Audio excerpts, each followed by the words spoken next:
ముఖ్యంగా తల్లికి వందనం తీసుకుంటే దీనికి బడ్జెట్లో 13,000 కోట్లు కేటాయించాల్సి ఉండగా కేవలం 8,200 కోట్లు కేటాయించారు 2025-26 సంవత్సరంకి. కానీ ఇప్పుడు రన్నింగ్లో ఉన్న సంవత్సరంకి రూపాయి కూడా నిధులు ఇవ్వని పరిస్థితి మనం చూసాం. ఒక్క స్టూడెంట్కి కూడా ఒక్క రూపాయి కూడా తల్లికి వందనం కింద ఇవ్వలేదు. అసలు గతంలో జగన్మోహన్ రెడ్డి గారు అమ్మఒడి అనే పథకాన్ని స్కూల్లో డ్రాప్ అవుట్స్ని తగ్గించడం కోసం ఏర్పాటు చేసి చక్కగా వాళ్ళ చదువుకి ఎంతగానో దోహదం చేశారు. దాన్ని చూసి కాపీ కొట్టి ఈరోజు ఒక ఆన్గోయింగ్ స్కీమ్ని పని చేయకుండా చేసి ఈ విద్యా సంవత్సరం వాళ్ళు ఎగ్జామ్స్ టైంలో హాల్ టికెట్స్ ఇవ్వకుండా స్కూల్ యాజమాన్యాలు ఇబ్బంది పెట్టే పరిస్థితి ఉన్నా, వాళ్ళు అప్పులు చేసి తల్లిదండ్రులు కట్టే పరిస్థితి ఉన్నా కూడా ప్రభుత్వంలో ఎటువంటి చల్లం లేకుండా ఎంతో నిర్లక్ష్యంగా వ్యవహరిస్తూ ఉన్న పరిస్థితి చూసాం. అలాగే ఉచిత బస్సు, వీళ్ళు ఏ రాష్ట్రాలను చూసి కాపీ కొట్టారో తెలంగాణ, కర్ణాటక రాష్ట్రాల్లో వాళ్ళు అధికారంలోకి వచ్చిన నెల రోజుల్లో ఈ ఉచిత బస్సు అమలు చేయడం జరిగింది. కానీ మన రాష్ట్రంలో ఈ కూటమి ప్రభుత్వం అధికారంలోకి వచ్చిన 10 నెలలు అవుతున్నా కూడా కనీసం ఉచిత బస్సు గురించి ఆలోచన కూడా చేయలేదు. ఈ బడ్జెట్లో కూడా దానికోసం పెట్టలేదు. అంటే వాళ్ళు ఆ ఉచిత బస్సు అనేది తుసుమనిపించారు అనే విషయం క్లియర్గా అర్థమవుతూ ఉంది.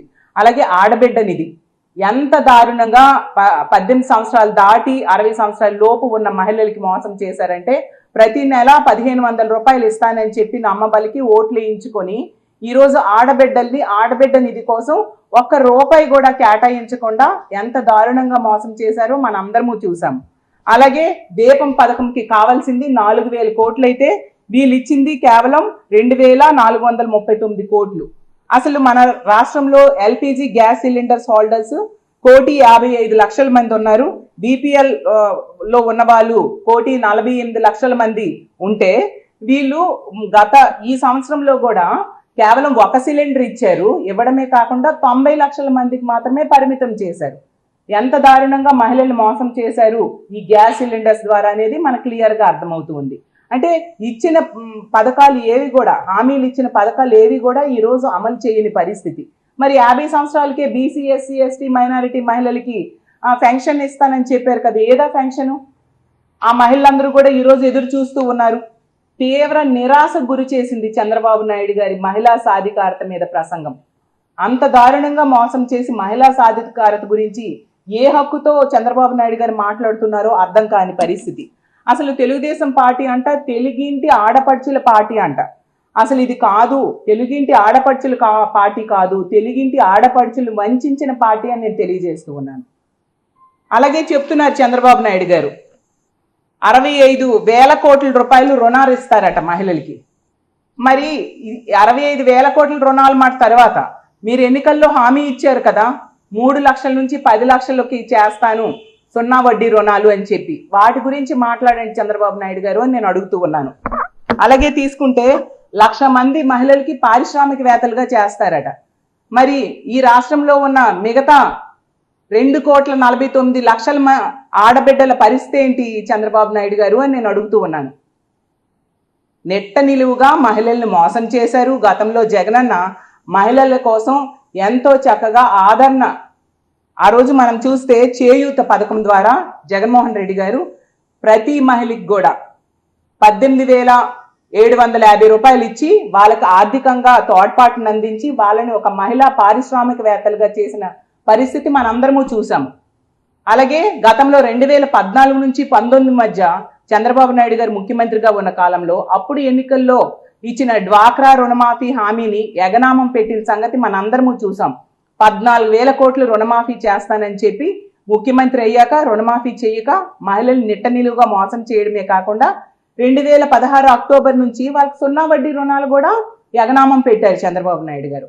ఆ రోజు మహిళల్ని మోసం చేశారు. ఇప్పుడు మళ్ళీ నేను మారిపోయాను అని చెప్పి మళ్ళీ అధికారంలోకి వచ్చి ఇప్పుడు మళ్ళీ మహిళల్ని నిట్టనిలువుగా మోసం చేసిన పరిస్థితి క్లియర్గా అర్థమవుతుంది.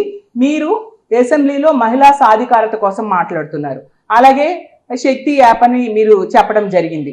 అసలు జగనన్న ప్రవేశపెట్టిన దిశ యాప్, దాన్నే మీరు పేరు మార్చి శక్తి యాప్గా పెట్టారు.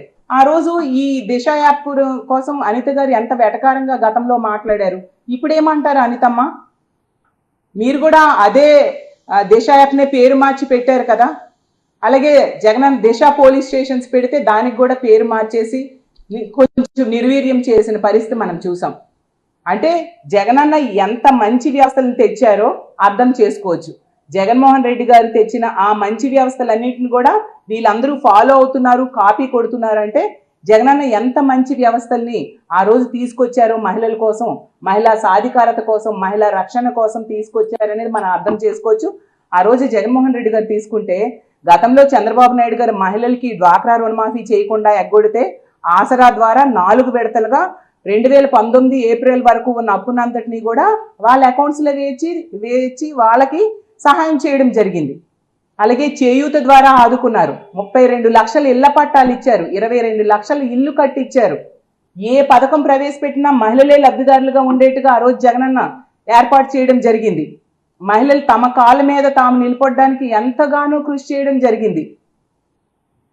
ఆస్తి హక్కు తెలుగుదేశం పార్టీ కల్పించింది మహిళల కోసం అని చెప్తున్నారు. కానీ తీసుకుంటే జగన్మోహన్ రెడ్డి గారు ప్రతి మహిళకి ఆస్తి, ఈ 32 లక్షల ఇళ్ల పట్టాలైనా 22 లక్షల ఇళ్ళైనా మహిళల పేరుగా ఉండేట్టుగా తన రక్త సంబంధం కూడా ఇవ్వని ఆస్తిని జగనన్న ఒక సొంత అన్నలా ఇవ్వడం జరిగింది. అంత గొప్ప పరిపాలన జగన్మోహన్ రెడ్డి గారు చేశారు. అలాంటి జగన్మోహన్ రెడ్డి గారిని మీరు అసెంబ్లీ వేదికగా విమర్శించడం నిజంగా మహిళలందరూ నవ్వుకుంటూ ఉన్నారు. ఎందుకంటే మహిళా సాధికారతకు, మహిళా పక్షపాత ముఖ్యమంత్రిగా పేరు తెచ్చుకుని మహిళా సాధికారతకు కృషి చేశారు. మహిళల్ని రాజకీయంగా, ఆర్థికంగా, సామాజికంగా ఉన్నత స్థానంలో కూర్చోబెట్టడానికి ఆ రోజు 5 సంవత్సరాలు కూడా జగన్మోహన్ రెడ్డి గారు ఎంతగానో కృషి చేయడమే కాకుండా ఏకంగా అసెంబ్లీలో చట్టం తెచ్చారు. నామినేటెడ్ పోస్టుల్లో, నామినేటెడ్ వర్క్స్లో 50% రిజర్వేషన్స్ కల్పించేట్టుగా. అలాగే అన్ని కార్పొరేషన్స్, అలాగే జిల్లా పరిషత్తులు, అలాగే మేయర్స్ అన్నింటిలో కూడా 50% పైగా మహిళలే ఉండేట్టుగా, మహిళలే పదవుల్లో కూర్చునేట్టుగా ఆ రోజు జగన్మోహన్ రెడ్డి గారు చేయడం జరిగింది. అన్ని రకాలుగా మహిళా సాధికారత కోసం పెద్దపీట వేసిన ముఖ్యమంత్రి ఈ రాష్ట్ర చరిత్రలో కానీ దేశ చరిత్రలో కానీ ఎవరైనా ఉన్నారంటే అది ఒక్క జగనన్నని సగర్వంగా తెలియజేస్తూ ఉన్నాను. అలాగే అసెంబ్లీ లాంటి వేదిక మీద అక్కడ ఏం చేయాలి? మీరు ప్రజలకు ఇచ్చిన హామీలు, సూపర్ 6లు, సూపర్ 7లు బోల్డ్ ఇచ్చారు కదా, అవి ఎన్ని అమలు చేశారు, ఇంకా ఎన్ని చేస్తారు, ఎప్పుడు చేస్తారు, ఇలాంటివి చెప్పాల్సింది పోయి మీరు వ్యక్తిగత విషయాలు, డైవర్షన్ పాలిటిక్స్, క్యారెక్టర్ అసోసినేషన్ గురించి ఒక గౌరవమైన ముఖ్యమంత్రి స్థాయిలో ఉండ చంద్రబాబు నాయుడు గారు మాట్లాడడం నిజంగా చాలా దురదృష్టకరం. ఇలాంటి ప్రజా సమస్యల గురించి అసెంబ్లీలో మాట్లాడడం అనేసి, తల్లికి చెల్లికి ఆస్తిలో వాటాలు ఇవ్వలేదనేసి, సంబంధం లేని, ప్రజలకి అవసరం లేని విషయాలు చంద్రబాబు నాయుడు గారు మాట్లాడడం, కుటుంబ విషయాలు మాట్లాడడం నిజంగా చాలా బాధాకరం. దీన్ని నేను తీవ్రంగా ఖండిస్తూ ఉన్నాను. గౌరవ ముఖ్యమంత్రి గారైన చంద్రబాబు నాయుడు గారికి నేను ఒకటే అడుగుతున్నాను, మరి మీరు మీ ఆస్తిలో మీ చెల్లెలకి ఎంత ఇచ్చారు, మీ తమ్ముళ్ళకి ఎంత ఇచ్చారు? అలాగే మీరు అధికారికంగా వేల కోట్ల రూపాయల ఆస్తులు చూపించారే, అందులో ఎన్ని కోట్లు మీ చెల్లెళ్ళకి తమ్ముడికి ఇచ్చారు? చివరకు మీ తల్లి పేరు మీద ఉన్న ఆస్తి కూడా లోకేష్ గారి పేరుని మీరు రాయించారు. వీటన్నిటి గురించి సమాధానం చెప్పాలి కదా ముందు, జగనన్న కోసం మాట్లాడే ముందు. ఎందుకు వ్యక్తిగత విషయాలు మాట్లాడుతూ అసెంబ్లీ లాంటి ప్రజా సమస్యలు చర్చించాల్సిన వేదిక మీద వ్యక్తిగత విషయాలు మీరు మాట్లాడుతూ ప్రజలు ఇచ్చిన విలువైన సమయాన్ని దుర్వినియోగం చేస్తున్నారు చంద్రబాబు నాయుడు గారు అని నేను అడుగుతూ ఉన్నాను. కాబట్టి ఎప్పటికైనా ఇలాంటి డైవర్షన్ పాలిటిక్స్ మానుకోవాల్సిందిగా చంద్రబాబు నాయుడు గారికి తెలియజేస్తూ ఉన్నాను. మీరు ఇచ్చిన ఇన్ని హామీలు ఏ ఒక్కటి నెరవేర్చలేదు. మొదటి బడ్జెట్లో ఏది నెరవేర్చలేదు. అలాగే రెండో బడ్జెట్లో తీసుకున్నా కూడా ప్రజలని, ముఖ్యంగా మహిళల్ని నిట్ట నిలువుగా మోసం చేశారు. ఈరోజు తీసుకుంటే నిరుద్యోగులు తామా చెప్పులతో తామే కొట్టుకుంటున్నారు, మీ కూటమి ప్రభుత్వానికి ఎందుకు ఓట్లేసామా అని చెప్పేసి. అంత దారుణంగా నిరుద్యోగ యువతకి మోసం చేయడం జరిగింది. అలాగే విద్యార్థుల్ని తీసుకుంటే మనందరము చూసాం, ఫీజు రీఎంబర్స్మెంట్ బకాయిలు తీర్చకపోవడం వల్ల 5 బకాయిలు ఈరోజు పెండింగ్లో పెట్టేసి వాళ్ళు ఎగ్జామ్స్ రాయాలంటే హాల్ టికెట్స్ కూడా కాలేజీలు ఇవ్వకపోతే అప్పులు చేసి ఫీజులు కట్టుకునే పరిస్థితిలో ఉంటే కనీసం ఆదుకోకుండా, అలాంటి సమస్యలు పరిష్కారం చేయకుండా ఉంటుంది కూటమి ప్రభుత్వం. ఇన్ని ప్రజా సమస్యల్ని గాలి కొదిలేసి, ఇన్ని మహిళలకు ఇచ్చిన హామీల్ని గాలి కొదిలేసి మీరు వ్యక్తిగత విషయాలు ఎందుకు అసెంబ్లీలో మాట్లాడుతున్నారు? ఇది సమంజసమేనా చంద్రబాబు నాయుడు గారు అని అడుగుతున్నాను. ఎప్పటికైనా మీకు తెలియజేసేది ఏంటంటే, ఇటువంటి మాటలు మాట్లాడడం మానేసి ప్రజల సమస్యల మీద దృష్టి పెట్టండి. ఎన్నికల టైంలో మీరు ఎన్నో హామీలు ఇస్తారని, హామీలు అమలు చేస్తారని నమ్మి ఈ రాష్ట్ర ప్రజలు మీకు ఓట్లు వేశారు. ఆ హామీలు అమలు మీద దృష్టి పెట్టి ప్రజలకి మంచి చేయడానికి ప్రయత్నించండి. గతంలో జగనన్న ఒక సుపరిపాలన లాంటి పాలన ఈ రాష్ట్రానికి అందించారు. 5 సంవత్సరాల్లో అన్ని రకాలుగా ఈ రాష్ట్ర ప్రజల్ని, రైతుల్ని, మహిళల్ని, నిరుద్యోగుల్ని, అన్ని వర్గాల ప్రజల్ని ఆదుకుంటూ ఎంతో చక్కటి పరిపాలన అందించారు. ఈ రోజు అన్ని రకాలుగా రైతులనైతేనే, మహిళలనైతేనే, విద్యార్థుల్ని, నిరుద్యోగుల్ని, అన్ని వర్గాల వాళ్ళని ఉద్యోగులతో సహా ఈ రోజు నెట్ట నిలువుగా మీరు మోసం చేశారు. కాబట్టి ఎప్పటికైనా దయుంచి 10 నెలలయ్యింది, మీరు ఇచ్చిన హామీలన్నీ అమలు చేయడం మీద దృష్టి పెట్టండి. ఈ రాష్ట్రంలో ఉన్న నిరుద్యోగ యువతకి ఉద్యోగాలు ఇవ్వండి.